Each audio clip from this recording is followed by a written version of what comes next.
historik, unë jap në mësim në një shkollë që është hapur para 50 vjetëve. Ne si vjet festojmë 50 vjetorin. Atëherë ishin të parët emigrantët ekonomik që ishin nga ish Jugoslavia, po flas për shqiptarët që erdhën, dhe nuk e haroj Bacën, Shaqirin, i cili e ka hapur atëherë, drejtori i shkollës i trokiti në derë dhe i tha, çfarë gjuhë flisni me fëmijët juve? Ai i tha, nga dera shtëpisë brenda shqip, nga dera shtëpisë përjashta gjermanisht. Dhe sot e kësaj dite është brezi i tretë i atyre punëtorëve të parë që kanë ardhur në vitet 70 që vizitojnë, dhe kjo derë shkollës shqipe në Iskishën është e hapur akoma, që vinë brezi i tretë që mësojnë gjuhën shqipe. E atyre që nga dera e brenda flasin shqip. Sa e bukur. Ndërkohë, kjo shkollë nuk është shkollë shqipe, është shkollë jo, nuk është shkollë shqipe, është organizuar në mënyrë të tillë nëpër shkollat nëpër të gjitha shkollat e institucionet që kanë mësim, që shkojnë nxënës dhe vizitojnë nxënësit, që nga klasa e parë dhe deri në klasën e 10, po sidomos në klasën e parë dhe në klasën e 5 ku nxënësit ndrojnë shkollën, ju rekomandohet dhe ju vihet përpara një regjistrim, një fletë regjistrimi për të regjistruar në gjuhën e nënës ose të preardhjes siç quhet ajo. Gjuha e nënës ka qenë para 30 vjetëve, tashti nuk thuhet gjuha e nënës, tash i thuhet gjuha e preardhjes, ju vihet përpara, megjithëse dua të them që vitet e fundit kanë ardhur shumë shqiptar dhe gjendja ka ndryshuar, jo më si dikur që nuk kishin interes për gjuhën, po më vjen shumë mirë që pyesi në çdo qytet dhe në çdo shkollë që ku ka shkollë shqipe. Dhe jo në çdo qytet dhe në çdo shkollë ka një gjuhë të nënës ose është gjuha shqipe aty. Kështu që një thirrje është mbas edhe për gjithë shqiptarët, të paktën aty ku ka shkollë shqipe ose aty ku ka shkolla, ta frekuentojnë këtë. Është një luksus që ju është krijuar. Ka dhe favore të tjera, ka dhe avantazhe të tjera, të cilat ja ka krijuar sistemi shkollor atje. Do të thonë nxënësit regjistrohen, prindi e regjistron dhe ai vjen një herë në javë, 3 orë, mbas dite, pas shkollës normale që ka, mbas mësimit, e vjen dhe mëson. Edhe kjo është një sakrificë, sepse ta mendosh, gjithkush që është prind bën një program dhe një plan për fëmijën e tij gjatë javës. Ju jeni prind vet. Shkon në një shkollë muzikore, mëson një vegël, shkon për të bërë notë, djemt shkojnë në futboll, balet, piano në ato kurset, dhe këto kurset e gjuhës shqipe për ata janë fiksuar. Është një herë në javë që ata duhet të vinë nga klasa e parë deri në klasën e 10. Për shembull, flisni edhe këtë mendoj që edhe ne flasim për kurset në shtëpi, kemi edhe këtë, parvetro që thuhet fëmijës të futesh edhe kurse shqipes, edhe e duan këtë gjë, nuk ju duket e tepërt është një botë që studiohet shqipja, çfarë ndodh domethënë? E do fëmia, e do prindi, kush e kërkon? I pari është prindi. Unë jam prind vetë dhe e di shumë mirë se si do ta drejtoj fëmijën tim. E kuptoj. Unë vetë fëmijën tim e kam çuar ke një kolegu im që ka mësuar gjuhë shqipe, megjithëse isha mësuese nga profesioni, atëherë nuk jam mësuar, po i thash shkoj atje në shkollë, sepse nuk është vetëm mësimi i gjuhës shqipe, dhe jeta sociale shoqërore. Sepse je i rrethuar nga shqiptarë të cilët të tregojnë që ne flasim shqip, që këtë të bën shqip, që socializohemi, që njihemi, që pëlqehemi. Fiks fare, kështu është. Në fillim është domethënë ajo kërkesa e prindërve, të cilët thonë, "Ok, unë do ta sjell, unë dua që ta mësoj."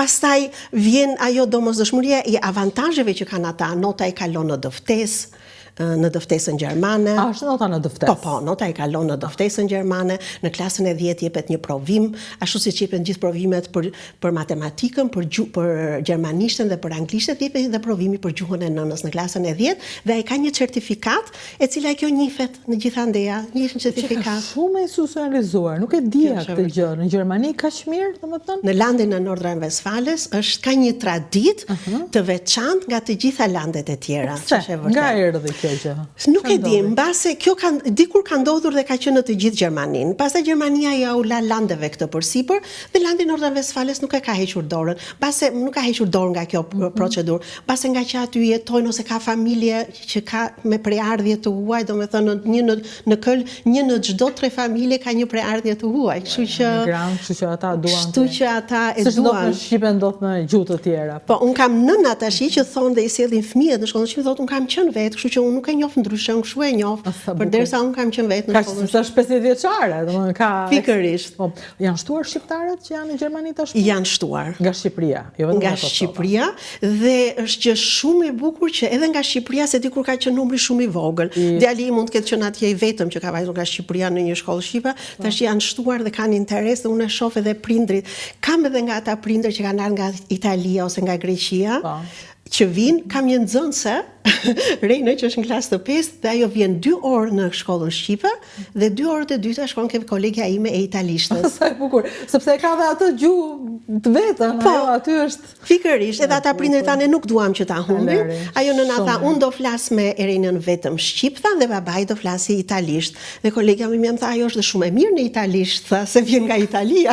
Dhe ishte shumë e mirë dhe kjo është një gjë shumë e mirë. Sot ne jetojmë në një botë të hapur dhe shumë gjuhësia shumë e rëndësishme, kështu që nuk duhet të jetë një handicap, një pengesë për fëmijët, sepse ata mësojnë gjuhën e nënës, por duhet të jetë një favor, një avantazh. Unë këtu pyes për diçka. Mua më bë përshtypje, shqipja, unë jam e pasionuar mbas shqipen, unë e dua shqipen, më pëlqen shumë, është gjuha që mund të shprehem më mirë. Dhe vetëm për këtë fakt jam e lumtur që flas shqip, sepse kjo është gjuha që unë arrit të shpreh veten. Dhe do doja të ndodhte një gjë me fëmijën tim, por vëre tek ajo dhe të fëmijët të brezit të saj, një lloj padashurie që nuk vjen nga prindrit, nuk vjen nga fakti që ne jemi të rrethuar nga jemi në Shqipëri, po vjen nga mungesa e tekstit si argëtim, si gjë e bukur, siç është YouTube-i që flet anglisht, apo siç janë tekstet e anglishtes, apo dhe mësuesit e anglishtes në Shqipëri. Domethënë, diçka mungon me ata që ju mësojnë shqipen, por dhe sidomos me tekstet e shqipes. Është një vështirësi, do të thënë, kur mendojmë para 50 vjetësh, unë kam 15 vjet që kontriboj, që punoj në këtë. Kontriboj, them, sepse përveç asaj detyrimit që kam unë si mësuese që duhet t'jap mësim, kam dhe angazhimin tim. Ashtu si thoni juve që është dëshira, edhe unë kam një dëshirë dhe kontriboj edhe plus asaj detyrimit që unë kam si e punësuar aty. Kështu që po ta shohim në 50 vjeç, kjo është një proces në 50 vjet, është një proces. Para 15 vjetëve kur kam filluar nuk ka qenë kështu siç është tani, edhe në Gjermani. Domethënë edhe atëherë kanë qenë gjërat ndryshe, por është një proces zhvillimi dhe e shikoj që dhe në Shqipëri në vitet e fundit ka një vëmendje shumë të madhe për karshi. Kur ka nisur në Shqipëri kjo lloj vëmendje, domethënë ndodhi, se edhe këtu Also ta them të vërtetën para neve si mësuesit e diasporës kemi një herë në vit takohemi dhe kemi seminaret e përbashkëta. Gjithmonë ka ndodhur kjo? Kjo ka ndodhur 17 vjet që ndodhin seminare dhe këto kanë filluar mësuesit e diasporës. Dhe kjo ka filluar me iniciativën e ish drejtuesit ose funksionarit që ka qenë në Ministrinë e Arsimit të Kosovës, ku ai vetë ka qenë mësues në diasporë, ka qenë mësues në Gjermani dhe me rregullim dhe me luftën që mbaroi atje, ai u kthye në Kosovë dhe kontriboi që nga Kosova dhe Nuhigashi. Nuhigashi, domethënë njeriu që ne duhet t'i falenderojmë për nisjen. Bashkimit të mësuesve të diasporës është zoti Nuhigashi. Po, ishte iniciativa e tij që e filloi si një gur themeli e cila ka vazhduar. Jo vetëm me mësuesit e Shqipës Kosovë, por edhe në Shqipëri u ka bashkuar të gjithëve. Komplet, ai bashkonte mësuesit për herë të parë. Dhe ai ka bashkuar të gjithë mësuesit e diasporës kudo që ishin. Në fillim pas e ka qenë një grup i vogël, pastaj sa vinte dhe shtoheshe, sa vinte dhe ne aty edhe jemi njohur, kemi krijuar një rrjet, pastaj u menduan se tash duke ardhur aty ti flet, bisedon, vërtet mëson seminar, po i tregon edhe ato sfidat e problematikat që kanë mësuesit dhe duke menduar që na duhen tekste, kemi nevojë për këtë, kemi nevojë të gjitha këto janë marrë parasysh. Domethënë jeni ju që jeni imponuar, le të themi, Ministrisë sonë të Arsimit, dhe jo ministria që t'ju bënte bashkë, sepse me fjalë të tjera për shembull, unë vetë e njoh termin mësuesit e diasporës, i njoh problemet tuaja dhe ju njoh ju për shkak të Linda Apnikut. Është ai personi që her pas here më orienton dhe thotë lutem është dhe këtu, të lutem lidhu dhe këtu. Do thënë unë lidh me të, jo me institucionin. Ministrat e arsimit ndryshojnë, Linda është e njëjta me dashurinë e saj për shqipen, prandaj atë njoh.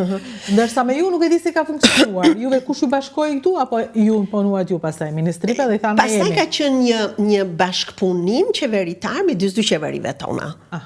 Midis dy qeverive tona. Edhe ai ka pasur mbështetjen e Ministrisë së Arsimit, aty janë krijuar institucione të posaçme, në fillim është krijuar një drejtori, ku ne dim ku të drejtohemi, pastaj u krijua Ministria e Diasporës, tash janë krijuar dhe disa institucione, 2-3 institucione të tjera, si nga Ministria e Arsimit, ashtu dhe në Ministrinë e Jashtme. Domethënë, ato janë një dritare, po themi dritare, kisi kjo juaja, por ende këtu në vendin tonë të Preardhjes, në vendin tonë që nga vim, ku për shembull ju sot, pse keni ardhur në Shqipëri për punë? Unë sot kam ardhur për punë, sigurisht, por edhe për të takuar familjen, ose shok dhe miq të cilët prej 32 vjetësh nuk i kemi haruar dhe i mbajmë lidhjet, kemi lidhjet forta akoma. S'keni shkputur asgjë. Do të thonë zëre se jeni në Shqipëri për dashurinë edhe për takimet.